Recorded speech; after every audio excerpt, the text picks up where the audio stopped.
Au Gabon, les vaccins destinés aux enfants sont-ils tous gratuits dans les structures publiques?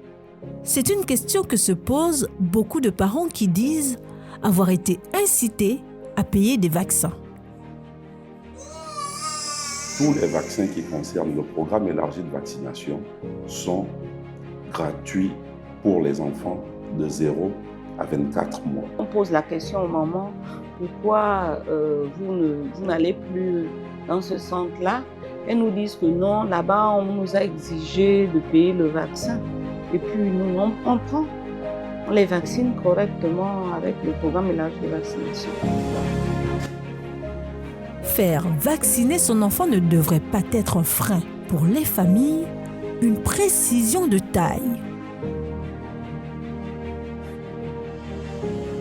De façon générale, ce qu'il faut déjà dire, c'est que le programme élargi de vaccination qui chapeaute, qui s'occupe de tout ce qui est vaccination au niveau national, le ministère de la Santé, est basé à Libreville-en-Kembo, mais avec une représentation dans chaque structure sanitaire qui offre les soins de vaccination. Il faut reconnaître en ce moment, de gros efforts sont faits pour que le vaccin soit très proche des populations, pour ne pas dire plus proche de nos cibles de vaccination.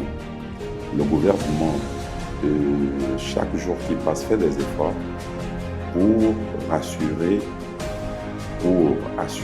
auprès des populations une vaccination gratuite. Les responsables du programme rappellent que seuls les vaccins inscrits dans le calendrier national sont fournis gratuitement et invitent les parents à suivre ce parcours vaccinal afin d'assurer la protection de leur enfant. Il s'agit des vaccins contre la poliomyélite, il s'agit du pentavalent contre la diphtérie, certaines hépatites.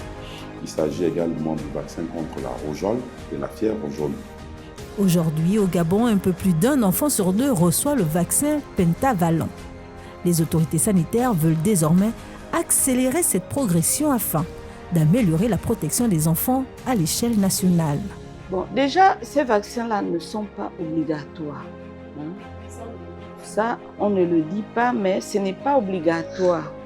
Ce n'est pas obligatoire. Les mamans ne sont pas obligées de l'acheter. Elles font le programme élargi de vaccination et puis c'est terminé.